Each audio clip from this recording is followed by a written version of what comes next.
আমি বলছি, মানুষ কিছুই ধ্বংস করতে পারে না। আপনি কি ধ্বংস করবেন? কি ধ্বংস করার ক্যাপাসিটি আপনার আছে?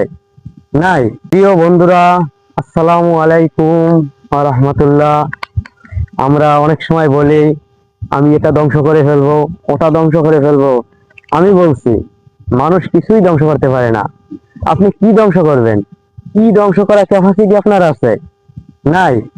আপনি সাধারণ এক গ্লাস পানি, সেটা কি ধ্বংস করতে পারবেন? পারবেন না।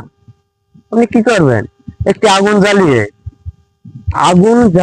আগুনের ভিতরে আপনি এক গ্লাস পানি ঢেলে দিবেন, পানিটা কি পুড়ে যাবে? যাবে না। পানিটা কি হবে? ও জলীয় বাষ্প হয়ে উপরে উঠে যাবে, আবার সময় মতো ওর জায়গা মতো ঠিকই আসবে। তার মানে কি, মানুষের কোনো কিছুই ধ্বংস করার ক্যাপাসিটি নাই। যদি কোনো কিছু ধ্বংস করতে হয় এবং ধ্বংস করতে পারে, সেটা একমাত্র আমাদের সৃষ্টিকর্তা আল্লাহ পাক রব্বুল আলামিন, তিনিই পারেন। যদি বুঝে থাকেন, অল দ্য বেস্ট। আল্লাহ হাফেজ।